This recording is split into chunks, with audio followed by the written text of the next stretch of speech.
Morning sir. Good morning बेटा। Morning sir. Good morning.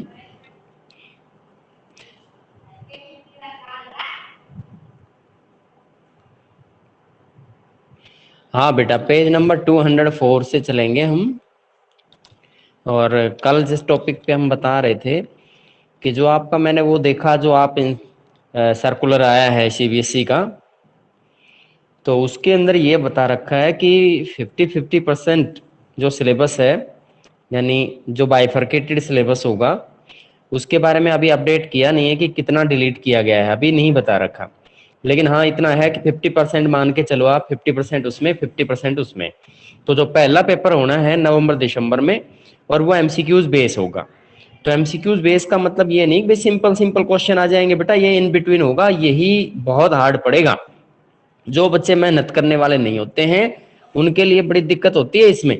ये इस क्वेश्चन इसमें आसानी से पास होना बहुत मुश्किल है, इसलिए ध्यान दें।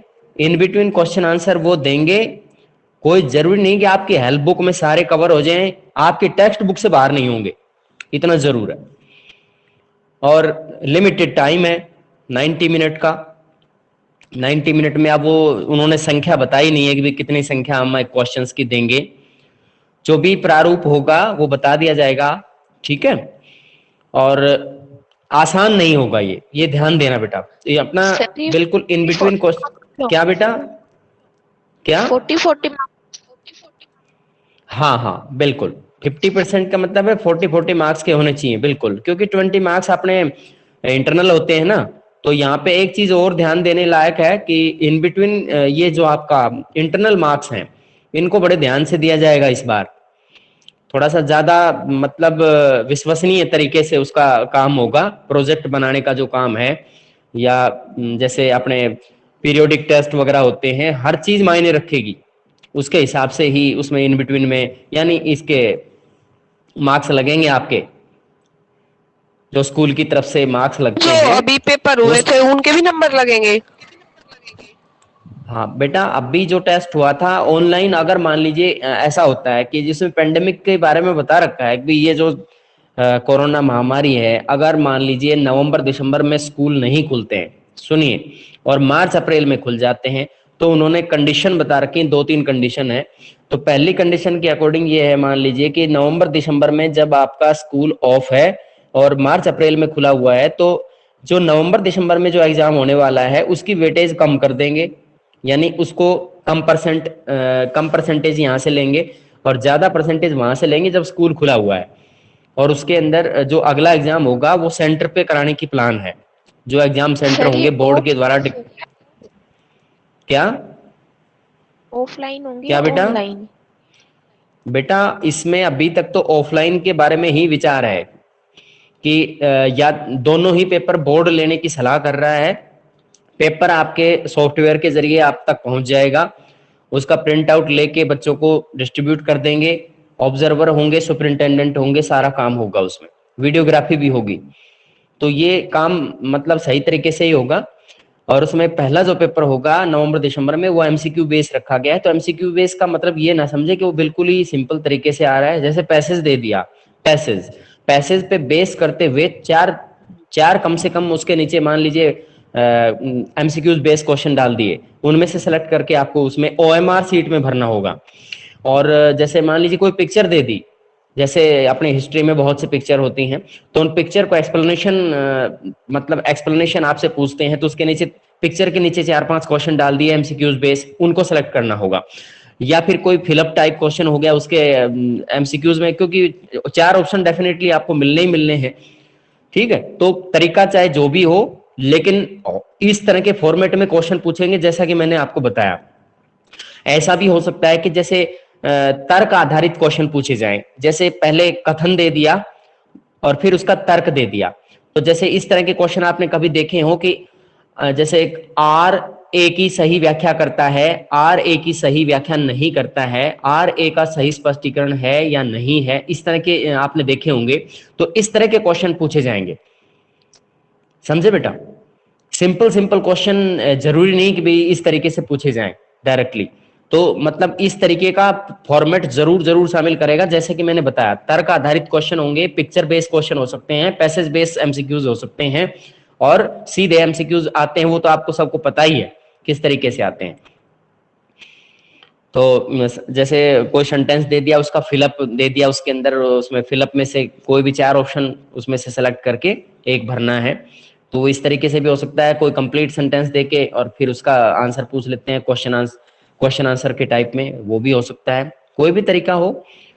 या फिर ऐसा भी हो सकता है, आपने कभी देखा हो मैचअप टाइप क्वेश्चन पूछ लिया जाता है, मैचअप कि कौन से का मैचअप, कौन सा मैचअप सही है। पहले ऑप्शन में भी सारे मैचअप करके देंगे, लेकिन एक आध उल्टा सीधा कर देंगे, दूसरे मैचअप में भी, तीसरे में भी, चौथे में भी। तो एक जो ऑप्शन होगा वो बिल्कुल करेक्ट होगा, जो सही मैचअप दिखाएगा उनका। उसमें 2 टेबल बनी होंगी, कॉलम ए कॉलम बी, ठीक है, उस तरीके से। तो उसमें एक इस तरह का क्वेश्चन बन सकता है, ये ध्यान दें। ये जो आप बता और रहे हो, जो ये आपने क्या बेटा, बोलो। फॉर्मेट आपने देखा है पेपर का? नहीं नहीं, पेपर फॉर्मेट अभी जारी करेंगे तभी तो, लेकिन मेरा जहां तक मानना है बिल्कुल ऐसा ही पेपर होना है। और अगर कोई थोड़ा बहुत चेंजमेंट होगा तो वो बता देंगे हम आपको। बेटा हमें पता है एमसीक्यूज बेस्ड क्वेश्चन देने होते हैं, तो किस तरीके से देंगे हमें पता है उस चीज का। और कोई तरीका ही नहीं है, बताओ कैसे पूछेंगे एमसीक्यूज बेस्ड, जो तरीके मैंने बताए सर, आपको। हाँ बोलो। जो एमबीडी खरीदी है उसका अब यूज सही है या नहीं? अब ऐसे पेपर होंगे ये। नहीं बेटा, ऐसा है, यूज मैं ये नहीं कह रहा कि भाई यूज उसका नहीं है, क्योंकि अगला जो पेपर होगा उसके अंदर देखो एमसीक्यूज भी तो हैं, छोटे क्वेश्चंस भी तो हैं, जो आपके फैक्चुअल क्वेश्चंस होते हैं वो सब कुछ है उसमें। और फिर उसमें जो अगला पेपर होना है, पैसेज बेस्ड जैसे क्वेश्चंस पूछे जाते हैं, आपको पता है कॉम्प्रिहेंशन टाइप क्वेश्चन होते हैं, तो वो उसमें से होंगे। अगला जो पेपर होगा उसी में से करेगा। पैसेज बेस्ड क्वेश्चन नहीं आते हैं हमारे हिस्ट्री में, जैसे +1 में भी दिए थे आपके लिए, एनुअल में भी दिए थे। और तो उस तरह के पैसेज बेस्ड क्वेश्चन आएंगे, लॉन्ग आंसर आएंगे, शॉर्ट आंसर आएगी, वो लिखने का होगा जो नेक्स्ट पेपर होगा मार्च अप्रैल में। और वो बोर्ड मतलब अपने सेंटर पे कराने की प्लान कर रहा है। लेकिन एक चीज और ध्यान देना, दूसरी कंडीशन ये बता रखी है, अगर मान लीजिए नवंबर दिसंबर में स्कूल ओपन रहते हैं, एग्जाम संपन्न हो जाते हैं, कंप्लीट हो जाते हैं, लेकिन मार्च अप्रैल में अगर वो एग्जाम नहीं हो पाते हैं, मान लीजिए पेंडेमिक फिर फैल जाता है या स्कूल ऑफ रहते हैं, तो उस सिचुएशन में जो नवंबर दिसंबर में जिस बच्चे ने जो मार्क्स लिए उसकी वेटेज बढ़ा दी जाएगी नवंबर, और जो आपका मार्च अप्रैल की वेटेज घटा देंगे। वो किसी तरह से ऑनलाइन माध्यम से किसी भी तरीके से कराया जा सकता है, थोड़ा बहुत नामचारे के लिए। और ऐसा भी हो सकता है, मान लीजिए उन्होंने सारी सिचुएशन क्लियर की है, नवंबर में, नवंबर दिसंबर और मार्च अप्रैल, अगर दोनों ही मतलब इस ड्यूरेशन में अगर स्कूल ऑफ रहता है, तो ऑनलाइन माध्यम से भी इस तरह के मतलब एग्जाम हो सकते हैं, और वो ज्यादातर एमसीक्यू बेस या इस तरह का क्वेश्चन ही होंगे। और उसके अंदर जो मार्क्स दिए जाएंगे वो टेंथ के जो मार्क्स होंगे वो भी थोड़ा बहुत मायने रखेंगे। और इसके अंदर ये भी देखेंगे आपको जो प्रोजेक्ट है या इंटरनल जो असेसमेंट हो रहा है आपका स्कूल लेवल पे, जो पीरियोडिक टेस्ट होते हैं उनका लेके, उस आधार पे आपके कंप्लीट मार्क्स दिए जाएंगे। ये अलग अलग तरह की सिचुएशंस बताई हुई है, पहले ही क्लियर कर दिया बोर्ड ने, अभी ये सिचुएशन हो सकती है। तो सभी तरह की सिचुएशन में, और आप अपना पढ़ाई जारी रखें बेटा, मेहनत करें, क्योंकि अब आगे लग तो नहीं रहा कि स्कूल ज्यादा लंबे समय तक बंद रहे, स्कूल ओपन हो जाएंगे, आपके नवंबर दिसंबर वाला एग्जाम भी हो जाएगा, मार्च अप्रैल का भी हो जाएगा, उसमें कोई दिक्कत नहीं है। पहले तो वैक्सीन भी नहीं थी, अब तो वैक्सीन भी आ चुकी है। तो ये चीज ध्यान दें, अपना पढ़ाई, अब जैसे कोई भी लेसन आप पढ़ते हो तो बिल्कुल डीपली पढ़ा करो उसको, उसका गहन अध्ययन करना है, क्योंकि छोटे क्वेश्चन उसे बीच बीच में से बनाएंगे। जरूरी नहीं कि आपकी एमबीडी या फिर आपकी कोई एग्जाम आइडिया या फिर दूसरी कोई हेल्प बुक इस तरह का सभी को कवर करे। जैसे हरियाणा बोर्ड में दीपक की गाइड होती है, तो वो जरूरी नहीं कि सारे जो कवरेज वहां से मिल जाए, इसमें से कहा नहीं जाता है इसमें। लेकिन हाँ इतना है कि आपके टेक्स्ट बुक पे बेस है सारे क्वेश्चंस, कोई बाहर नहीं होना है इसमें, इससे बाहर नहीं है। तो इसको कनेक्टिविटी बना के रखना, और स्कूल अपने लेवल पे फॉर्मेट भी जारी करेगा, यानी जो सीबीएसई है वो अपना फॉर्मेट भी जारी करेगा कि बच्चों को किस तरह का सैंपल पेपर होना है, तो वो जारी करेगा, अभी नहीं किए, करेगा वो आपके लिए। आप भी उसको डाउनलोड कर लेना जब भी वो करता है। तो इस तरीके से बेटा आपका ये सब होने वाला है। हाँ, इतना जरूर है, फॉर्मेट चेंज हो चुका है, 2 बार एग्जाम कराने का बोर्ड का फिलहाल प्लान है, और ओएमआर बेस होंगे, टिक आउट नहीं होंगे, टिक कर दिया ऐसा नहीं होगा। ओएमआर में जो एक बार फिल कर दिया, अगर किसी बच्चे ने 2 कॉलम भर दिए एक ही क्वेश्चन के लिए तो वो गलत है, समझ गए। और ओएमआर को उसी दिन या तो सीधा बोर्ड को भेजना है स्कूल को, या फिर उसी दिन चेक करके और उसके मार्क्स अपलोड करने हैं। कोई भी तरीका स्कूल अपना सकता है, ऐसा ऑप्शन दे रखा है। अब देखो स्कूल क्या करता है, किस तरीके से प्लान करता है। दोनों ही प्लानिंग बताई हुई है कि या तो डायरेक्टली बच्चों की ओएमआर सीट सीबीएसई की साइट पे अपलोड कर दें, वो अपने आप चेक करवाएंगे, कैसे भी कराएं, और या फिर स्कूल अगर चेक करता है तो उसी दिन आपको अपलोड करना होगा। तो जैसे मान लीजिए आपके बच्चे यहाँ पे 30 या 31 स्टूडेंट्स हैं आपकी क्लास में, तो इन सब बच्चों की मार्कशीट वो चेक करनी पड़ेगी सभी टीचर्स को, और उसी दिन उसको अपलोड भी करना होगा। ये है बेटा, इतनी इंस्ट्रक्शंस आपके उसमें आई हुई हैं। मैंने देखा है वो फॉर्मेट जो सर्कुलर जारी किया गया 5 पेज का है। आपने जैसे एक बच्चे ने मेरे को भेजा था कल, ये बच्चे आप बता रहे थे कि भी सर सिलेबस कम हो गया, कम हो गया, नहीं, कहीं भी कोई रिड्यूशन का कुछ भी नहीं है, कोई रिड्यूस का इस तरह का इंफॉर्मेशन नोटिस नहीं है अभी तक। ठीक है बेटा, तो भ्रमित नहीं होना है कि बच्चे को, मेरा कहना यही है किसी भी सब्जेक्ट में भ्रमित नहीं होना। ठीक है, मेहनत कीजिए, कोई दिक्कत नहीं है, चाहे फॉर्मेट बदल लो चाहे कुछ भी बदल लो, पढ़ने वाले को तो कोई भी पीछे नहीं रख सकता। ठीक है ना बेटा। हाँ, इतना जरूर है, जो मेहनत नहीं करेंगे उनके लिए समस्या बन सकती है। तो अपना पढ़ाई करो। नवंबर दिसंबर में जो आपका एमसीक्यूज बेस्ड क्वेश्चन इस तरह का पेपर होना है, तो वो बेटा डीप स्टडी से ही क्लियर हो पाएगा, उसको आसान नहीं होगा। वो अपना लेसन्स को सही तरीके से कवर कीजिए। कुछ अपनी हेल्प बुक की हेल्प ले लीजिए, टेक्स्ट बुक से तो है ही, टेक्स्ट बुक तो पढ़ना ही पढ़ना है। अब हम अगले टॉपिक को पढ़ा देते हैं। यहां तक कोई प्रॉब्लम है तो पूछ सकते हैं, और आप बच्चों में से किसी की कोई क्वेरी है तो मैं देखता हूं, आपके कुछ बहुत ज्यादा मैसेजेस हो गए।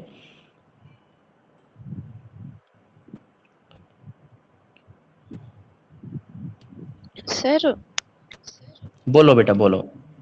ये जो हड़प्पा सिविलाइजेशन है, ये तो 3200 बीसी से 1300 बीसी तक की है, तो हम इसे हम्म। 2600 बीसी से 1900 बीसी तक क्यों करते हैं?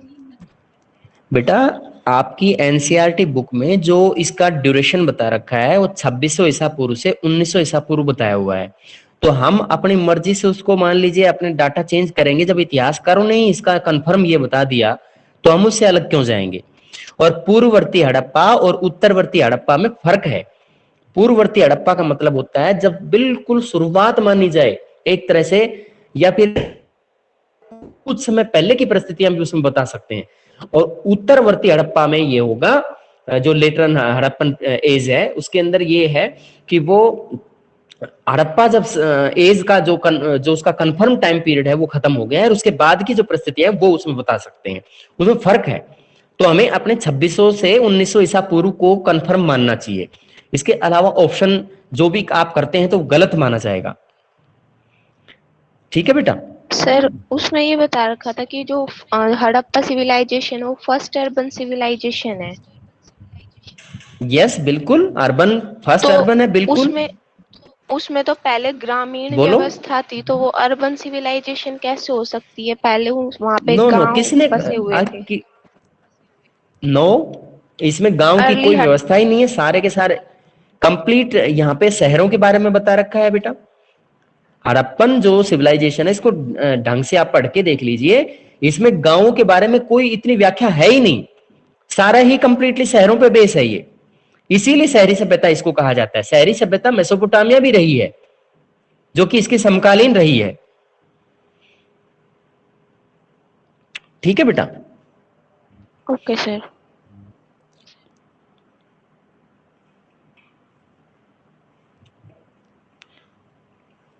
यहाँ पे सतपाल बेटा सेमीफाइनल किसके लिए कह रहे हो? सेमीफाइनल यहाँ पे ऐसा नहीं है बेटा, दोनों ही बराबर मान्यता रख रहे हैं। मैंने सिचुएशन बता रखी है, अगर नवंबर दिसंबर में स्कूल ओपन रहते हैं और मार्च अप्रैल में नहीं रहते हैं तो नवंबर दिसंबर के एग्जाम की जो वैल्यू है वो बढ़ जाएगी। और जो अगर मान लीजिए नवंबर दिसंबर में स्कूल ओपन नहीं रहते हैं और मार्च अप्रैल में ओपन रहते हैं तो मार्च अप्रैल में होने वाले एग्जाम की वैल्यू बढ़ जाएगी और उसके आधार पे नंबर लगेंगे। इस तरीके से है। और अगर दोनों ही समय अगर खुला रहता है स्कूल, किसी तरह की दिक्कत नहीं है, तो 50-50% जो है उसके अंदर कवर करते हुए ये एग्जाम कराए जाएंगे और दोनों ही महत्वपूर्ण होंगे, बराबर महत्वपूर्ण होंगे।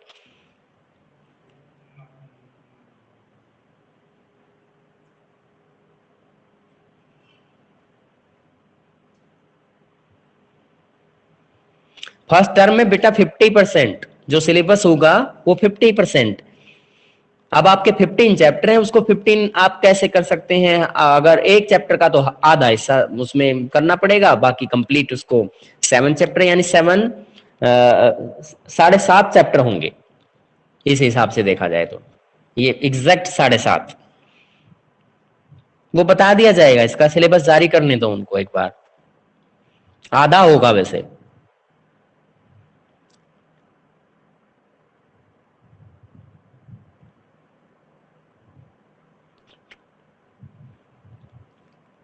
बेटा इससे क्या होगा, बोर्ड के अंदर ये जो प्रोसेस अपना रहे हैं ये बहुत ही मतलब इसके इसमें बच्चों का निखार देखने को मिलेगा।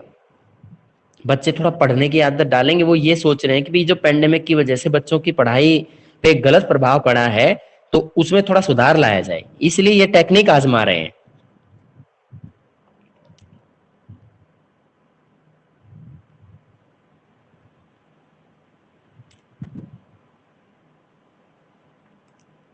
और अगर कोरोना डेफिनेटली अगर नहीं जाता है तो ऑनलाइन कराएंगे और घर पे भी हो सकते हैं, ऐसी भी सिचुएशन लिख रखी है बेटा उसमें।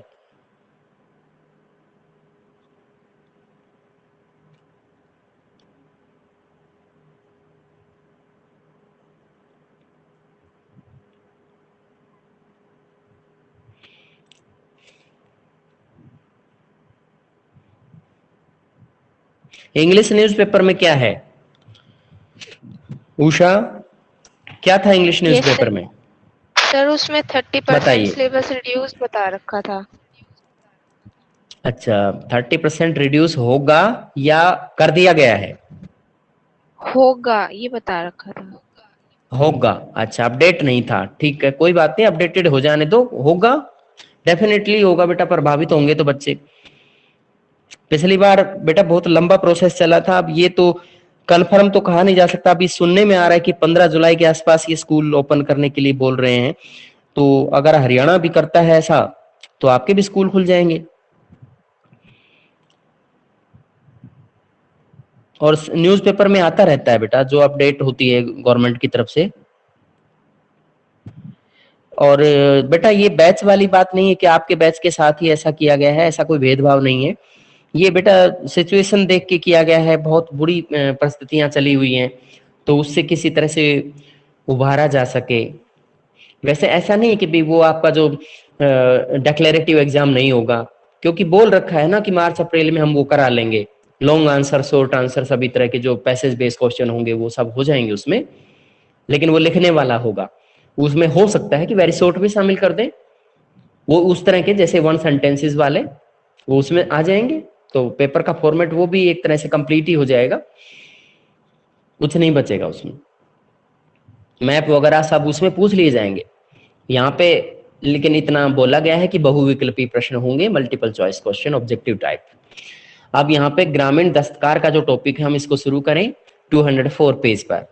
देखिए, अलग अलग तरह के उत्पादन कार्य में जुटे लोगों के बीच फैले लेन देन के रिश्ते गांव का एक और रोचक पहलू था।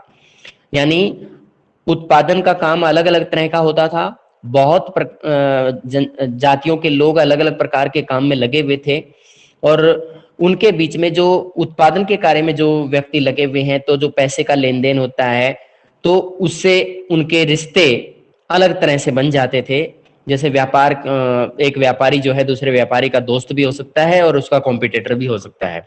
अंग्रेजी शासन के शुरुआती वर्षों में किए गए गांवों के सर्वेक्षण और मराठाओं के दस्तावेज बताते हैं कि गांव में सरकार काफी अच्छी तादाद में रहते थे। यहाँ पे गांव में दस्तकार बोला गया है। दस्तकार वे होते हैं जो बेटा आर्ट, कोई भी एक कला में माहिर होते हैं। जैसे कि खाती है, अपना लकड़ी का काम करना जानता है। लोहार होते हैं, लोहे का काम करना बहुत प्रॉपर तरीके से जानते हैं। तो इस तरह के जो लोग होते हैं उनको दस्तकार कहते हैं।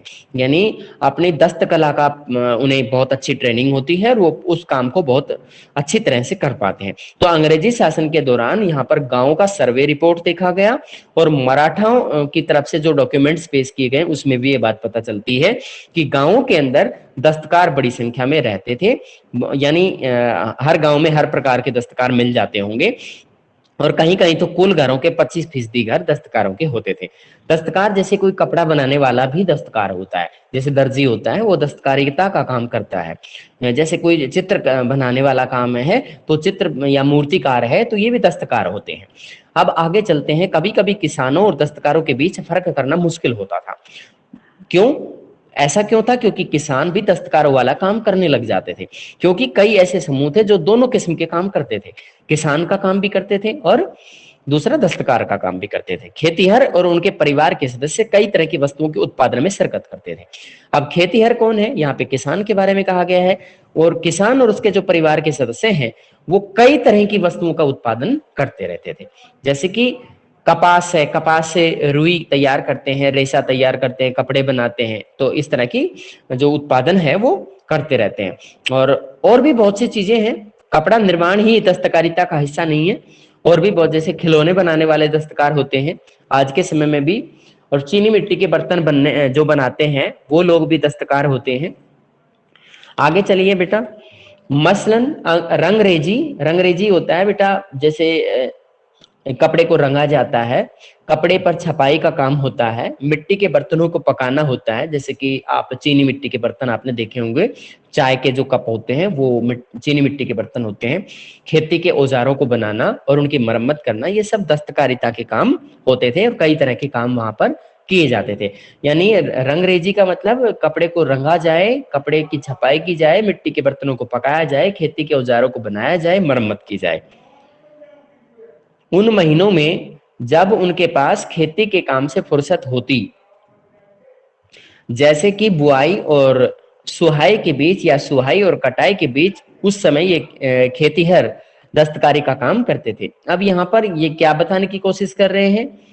अब खेती के काम में उनके पास में फुर्सत होती थी, यानी लगातार उनको काम नहीं मिलता होगा, या फिर ऐसा हो सकता है कि खेती के अंदर परिवार काफी बड़े होते थे, साझा परिवार होते थे, तो वो फसल की बुआई भी करते थे, कटाई भी करते थे। तो फसल और जो बुआई और कटाई के बीच का जो समय है वह उस दौरान वो खेतीहर दस्तकारिता का काम कर सकते थे। फसल की कटाई और बुआई में कम से कम, जैसे कि आज के समय बोई जाने वाली फसलें हैं, कम से कम 5.5 या 6 महीने तक कवर कर जाती हैं, तो उसके बीच का समय जो है वो उनके पास समय बच जाता था, वो उस काम को कर लेते थे।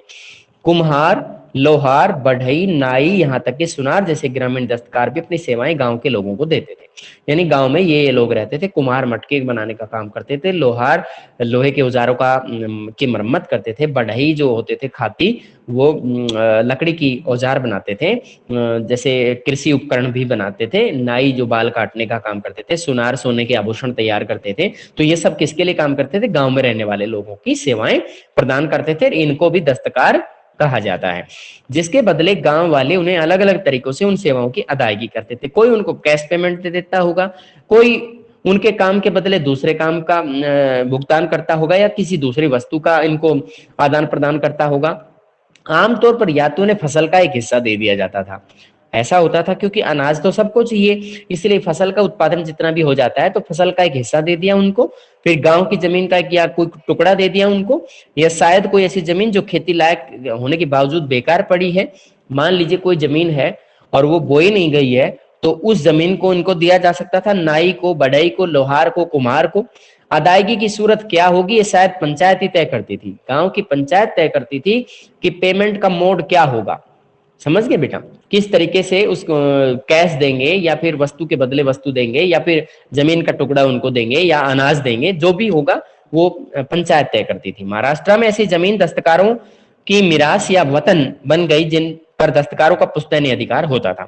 यानी दस्तकारों को एक बार जो जमीन मिल जाती थी वो कंप्लीटली ऐसा मान लिया जाता था कि ये दस्तकारों की हो गई, यानी एक तरह से पुश्तैनी अधिकार उनका उन पे मिल जाता था। और जैसे वतन होता है अपना, जो मातृभूमि को बोला जाता है, मिरास एक तरह का ऐसी ऐसी जमीन जिसपे दस्तकार का अपना कानूनी अधिकार होता था। यह व्यवस्था कभी कभी थोड़े बदले हुए रूप में भी पाई जाती थी, जहां दस्तकार और हरेक खेतीहर परिवार परस्पर बातचीत करके अदायगी की किसी एक व्यवस्था पर राजी होते थे। यानी कभी कभी इस व्यवस्था को थोड़ा सा चेंज करके भी यूज में लिया जाता था, जहां पे दस्तकार लोग भी और खेती करने वाले जो किसान है आपस में बातचीत कर लेते थे और एक ऐसी व्यवस्था पर राजी होते थे कि भाई पेमेंट कैसे देना है। कोई जरूरी नहीं कि पंचायत में पूछा जाए, वो अपने लेवल पे भी तय कर लेते थे। ऐसे में आमतौर पर वस्तुओं और सेवाओं का विनिमय होता था, या तो वस्तुओं का विनिमय होता है या फिर सेवाओं का विनिमय होता है। उदाहरण के तौर पर 18वीं सदी के स्रोत बताते हैं कि बंगाल में जमींदार उनकी सेवाओं के बदले लोहारों, बढ़ई और सुनारों तक को रोज का भत्ता और खाने के लिए नकदी देते थे। ये किसका उदाहरण दे रखा है? 18वीं सदी का एग्जाम्पल है। बंगाल में जमींदार उनकी सेवाओं के बदले, किन की सेवाओं के बदले? दस्तकारों की सेवाओं के बदले लोहार, बढ़ई और सुनारों तक को, यानी इन तीनों दस्तकारों को क्या देते थे? रोज का भत्ता, दैनिक भत्ता उनको दे दिया जाता था, पेमेंट दे देते थे, रोजाना का काम का रोजाना पेमेंट हो जाता था। और खाने के लिए भी अनाज जो उनको मतलब उनका खाने का जो खर्चा है उसको उनको कैश दे देते थे, वो अपने आप अपना मैनेज कर लेते थे। और इस व्यवस्था को जजमानी कहते थे। अब याद रखना जजमानी व्यवस्था क्या है। बंगाल में जमींदार लोहार, बढ़ई, सुनारों तक के दस्तकारों को रोज का भत्ता उनको देते थे, खाने के लिए पैसे दे देते थे, इसको जजमानी व्यवस्था कहते थे। हालांकि यह शब्द 16वीं और 17वीं सदी में बहुत इस्तेमाल नहीं होता था। उस समय जजमान शब्द जो है बहुत ज्यादा यूज नहीं होता था।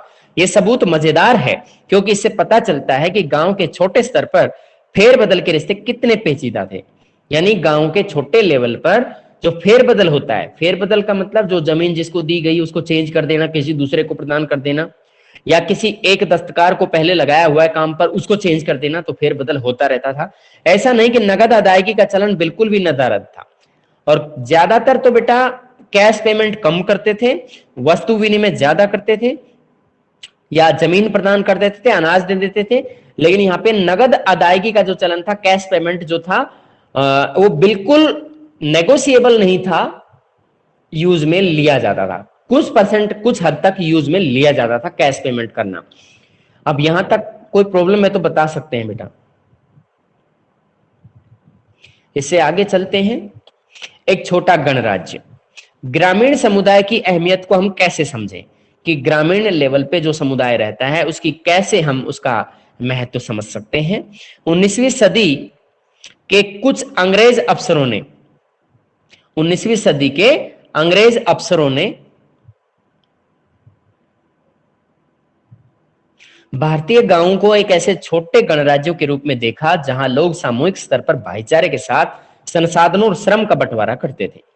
अब ये याद रखें कि अंग्रेज अफसरों ने ग्रामीण स्तर पर क्या देखा। छोटे गणराज्य का मतलब क्या था? छोटे गणराज्य का मतलब ये था कि सामूहिक स्तर पर भाईचारे की भावना के साथ संसाधन जो भी मौजूद है गांव में, आपस में मजदूरी या जो मतलब मेहनत होती है आपस में बांट लेते हैं, वो उसकी मदद करा देता है, वो उसकी मदद करा देता है। तो इस तरह से श्रम का बंटवारा हो जाता है। लेकिन ऐसा नहीं लगता कि गांव में सामाजिक बराबरी थी। ये ऐसा भी नहीं था कि समाज के अंदर सब लोग बराबर थे, गांव में सब लोग बराबर थे। कुछ लोग ऊंच थे, कुछ लोग नीच थे।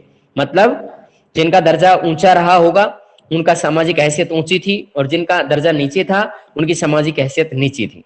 संपत्ति की व्यक्तिगत मिल्कियत होती थी। लोग अपनी जो प्रॉपर्टी उनके पास होती थी वे अपनी पर्सनल प्रॉपर्टी के मालिक थे। साथ ही जाति और जेंडर, सामाजिक लिंग के नाम पर समाज में गहरी विषमताएं थी। जाति के आधार पर और जेंडर के आधार पर, यानी लिंग के आधार पर समाज के अंदर विषमताएं थी। विषमताएं मतलब जाति भी ऊंची और नीची जातियां पाई जाती थी, उनमें भी अंतर होता था। एक जाति दूसरी जाति से नफरत भी कर सकती थी, या उनके अंदर सामाजिक हैसियत का फर्क था।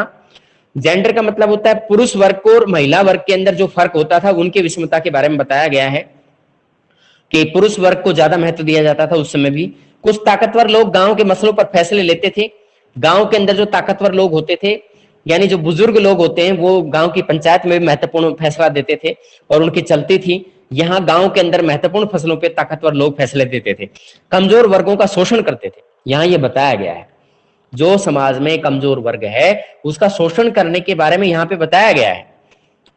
न्याय करने का अधिकार भी उन्हीं को मिला हुआ था, जो कमजोर वर्गों का शोषण करते हैं, गांव में ताकतवर हैं और विभिन्न प्रकार के फैसले देने का हक रखते हैं या उनके पास ये पावर है, उन्हीं को ये न्याय करने का हक भी मिला हुआ है। तो अब आप सोच सकते हैं कि न्याय होता होगा या नहीं होता होगा। इस हिसाब से तो न्याय सही तरीके से लागू नहीं होता होगा।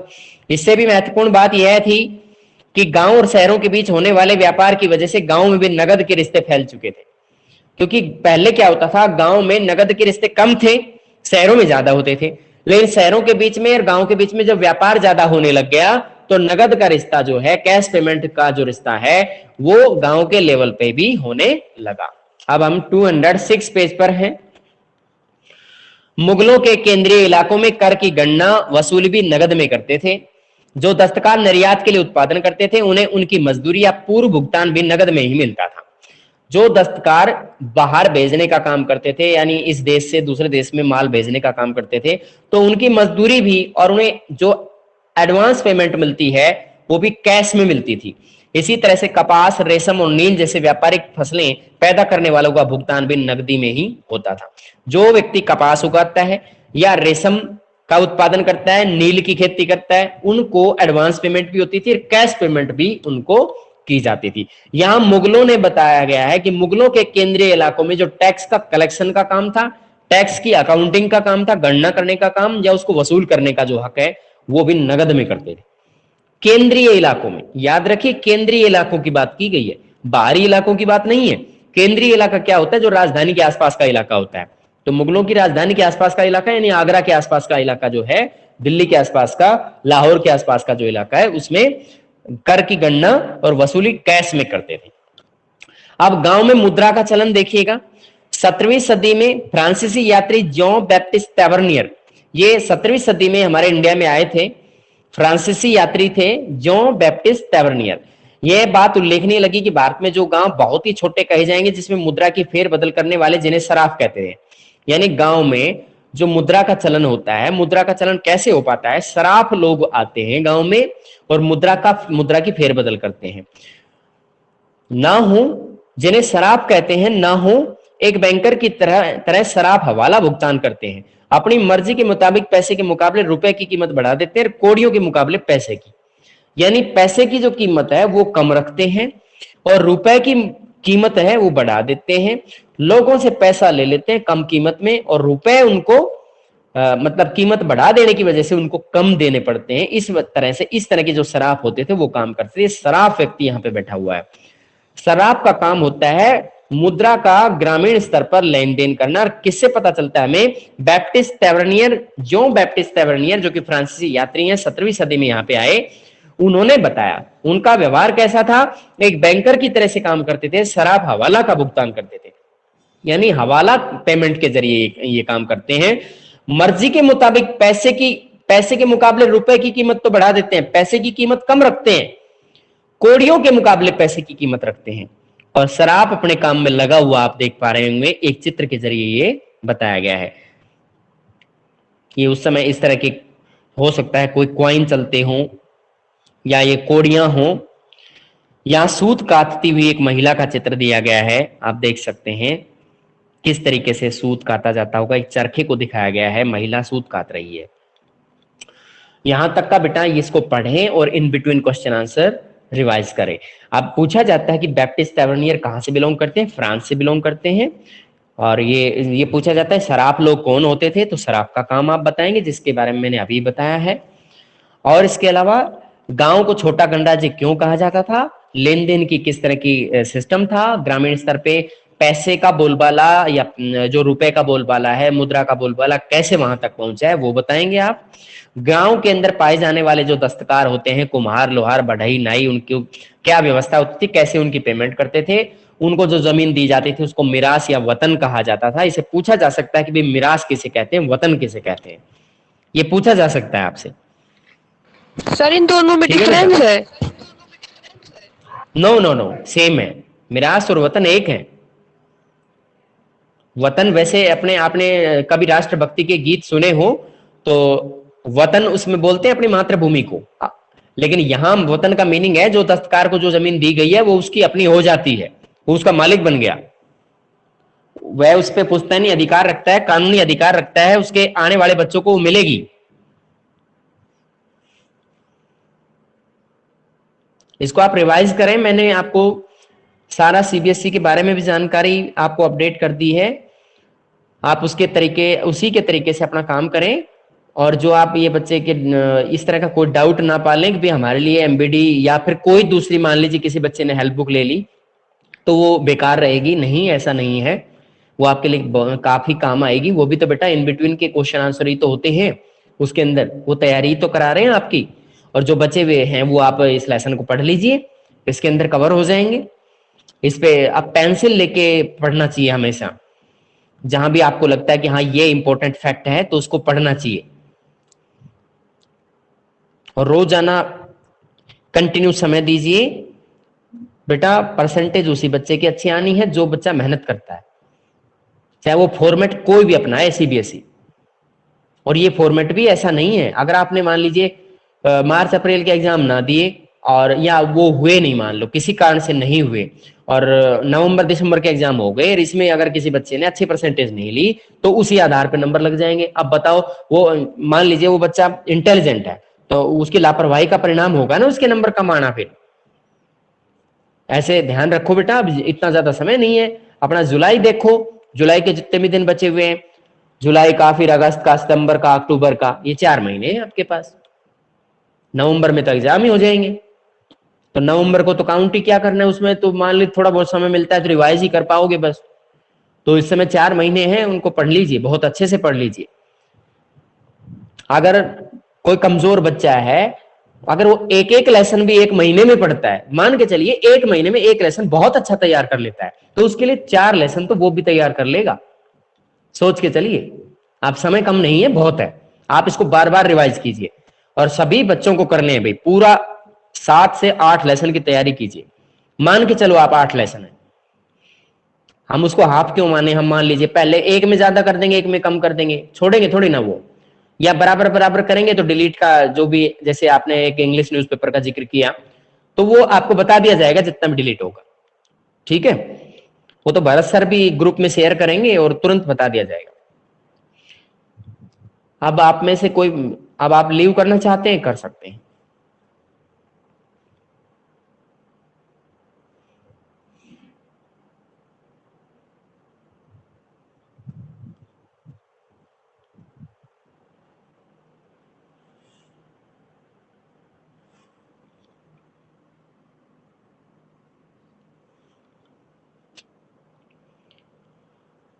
हाँ बेटा नेहा कटारिया, कुछ पूछना है?